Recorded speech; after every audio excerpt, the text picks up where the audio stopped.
Hello, dear friends. Hello, friends. I'm Vanessa Anceloni. I'm Carol Correa. We are here at Kardec Radio today talking about a most important topic, which is the International Day of Suicide Prevention, September 10th.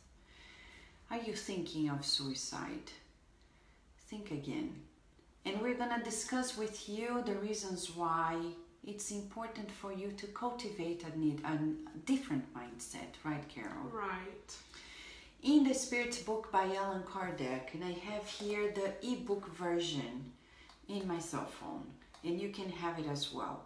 In question 943 onwards, you're going to find questions and answers regarding suicide and the dissatisfaction of life. We know that you may be feeling pain, suffering, affliction, and you are trying to run away from it all. And there are circumstances in life that are very, very dramatic. Yes. But suicide is not the solution. It's not the solution. Kardec, in question 943, asked the good spirits, where does the dissatisfaction with life come from, which takes hold of some individuals without any plausible reason? The answer: it is the effect of idleness, lack of faith, and usually satiety. For those who employ their faculties with a useful purpose and according to their natural aptitudes, labor has nothing barren about it, and life flows by more quickly. They bear life's tribulations with patience and resignation, because they look forward to the more solid and lasting happiness awaiting them. Does this mean that you are wrong? No. We understand that there is affliction and there is suffering, but the good spirits are saying, give yourself an opportunity to see life from a different angle. In science, we learn that we can give a new meaning to our life's experiences. For example, when we study the science of the brain, we learn that we can change the way the brain is stimulated by giving ourselves opportunities to experience the new. I know that sometimes there is a person who is pushing that button on you, or there is a financial crisis, there is the social context, and yet they say calmness and resignation. That's why Jesus said, blessed are the afflicted, because they are undergoing tests, right, Carol? Right. We have in the book Jesus in the Home, right here, the Master himself reports to us that as students enrolled in the School of Life, we undergo 4 different kinds of tests. We are expected to undergo 4 different kinds of tests to see if we have acquired the lessons that our souls are in need of. The first test is the test of wealth. So if we have financial power, are we able to use of those resources on benefit of others or just of ourselves? That is a test. You may be wondering, what may be the second test? The second test is the test of power.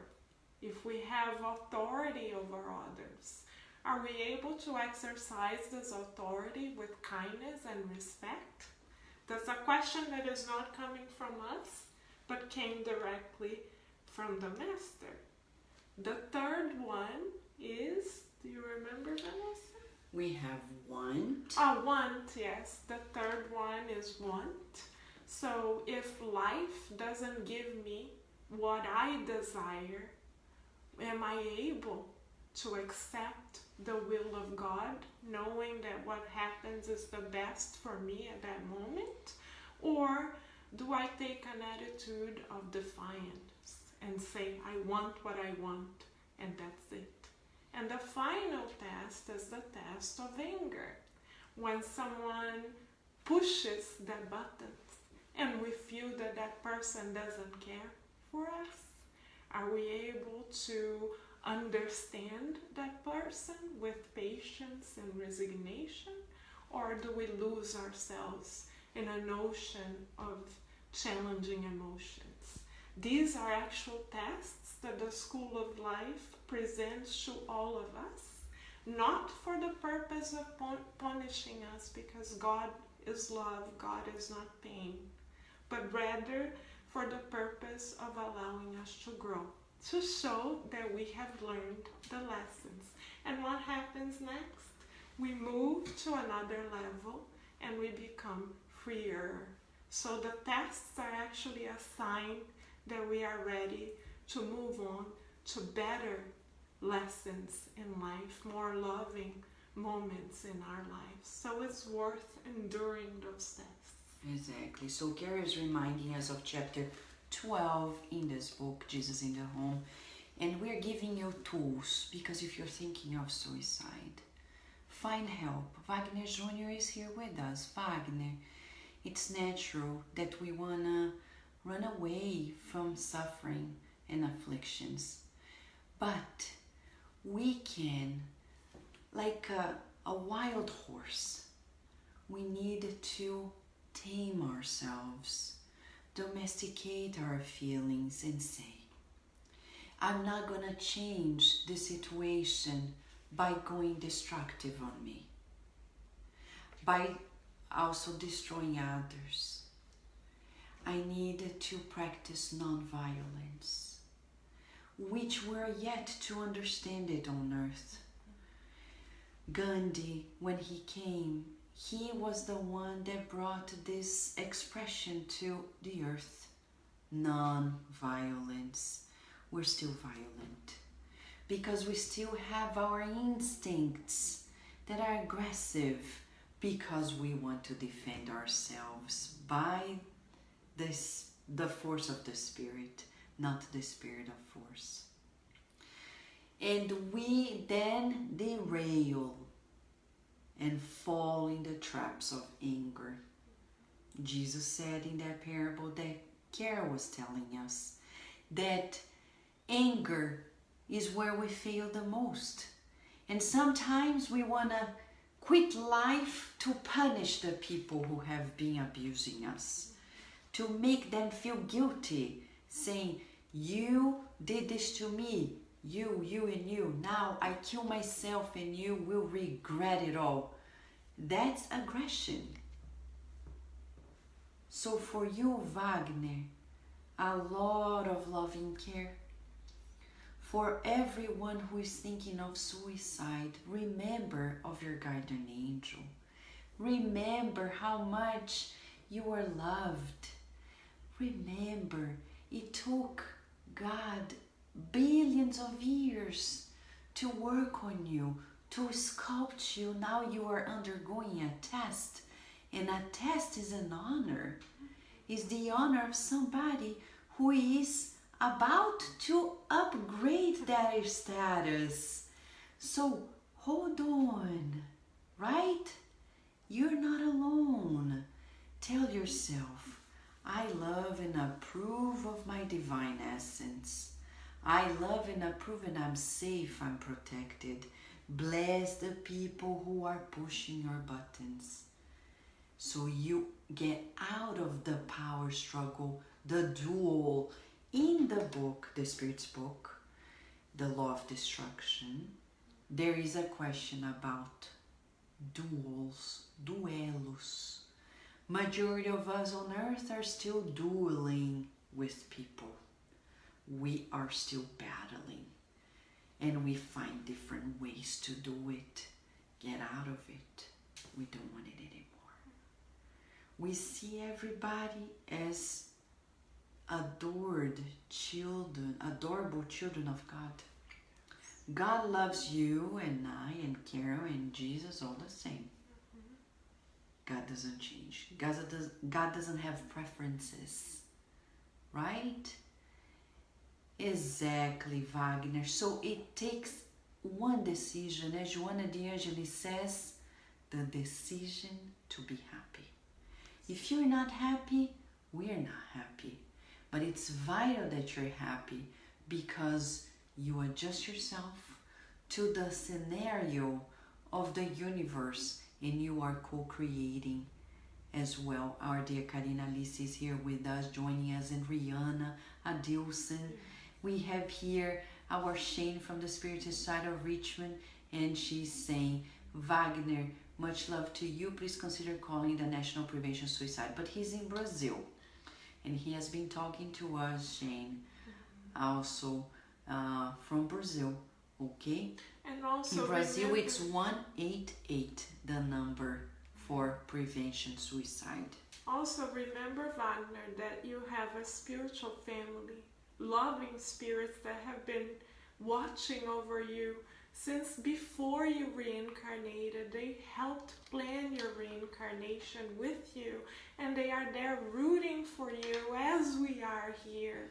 So I know you feel alone. I understand your feeling and I validate your feeling, but the reality of it is that you are not, because you have a beautiful spiritual family literally watching every step you take, and we here, this community, are sending you a loving embrace. So for everyone who is thinking of suicide, think again. In the Gospel According to Spiritism, we are also going to find a loving tool to help you out. Chapter 5, Blessed are the Afflicted, there is a subtitle, Suicide and Madness, and the spirits give us the tool, calmness and resignation. They can help us against as preventative of suicide. And we're going to learn, they say, it helps us create more faith. If you go to the end of the book, there are prayers, and you'll see prayers for people who are feeling a moment of danger, and for those who want to learn how to surrender to God in the most difficult times of their lives. Act of Submission and Resignation. It's item 30 of chapter 28 of the Gospel According to Spiritism. And it says clear cut, we can pray, and we're going to pray with you. Okay? So we acquire the needed surrender to God and say, God, I love you, and I know you love me. Please give me strength. I don't know how, but you know, teach me how. And the prayer is this: Dear God, I feel the need to pray to you to give me strength to bear the trials you have sent me.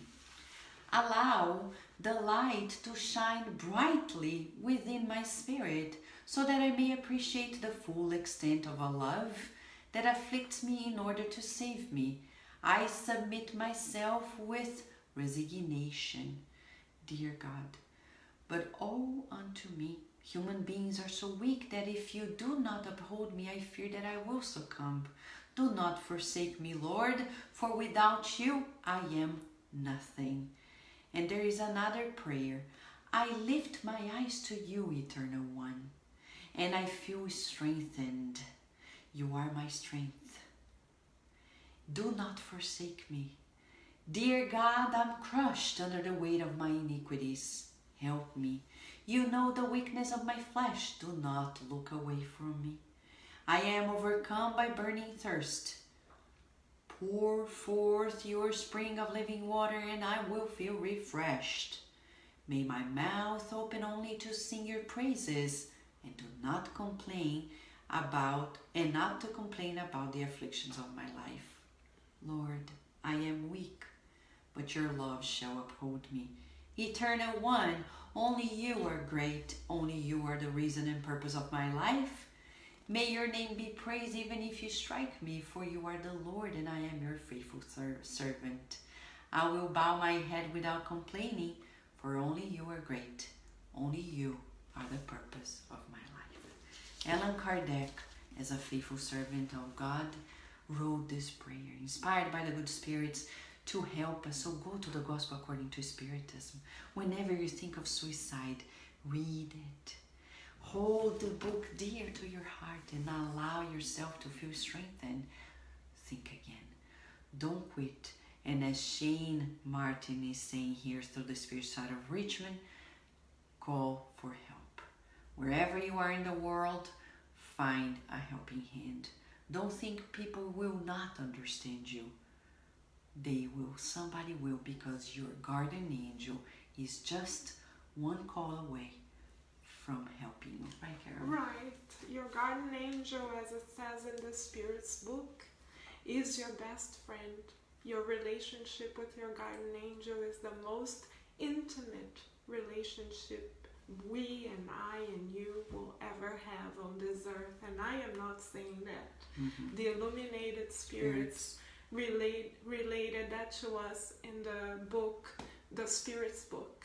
So please read the section regarding guardian angels, and you will feel love pouring from the pages. And you can do, if you wish, the exercise of visualizing your guardian angel being sent by Jesus to hug you and love you and comfort you in all circumstances of your reincarnation, because we are love, we are light, and we are joy of living as children of God. That is undeniable. So friends, let's think of God and strengthen ourselves. Share these news in your network and save a life.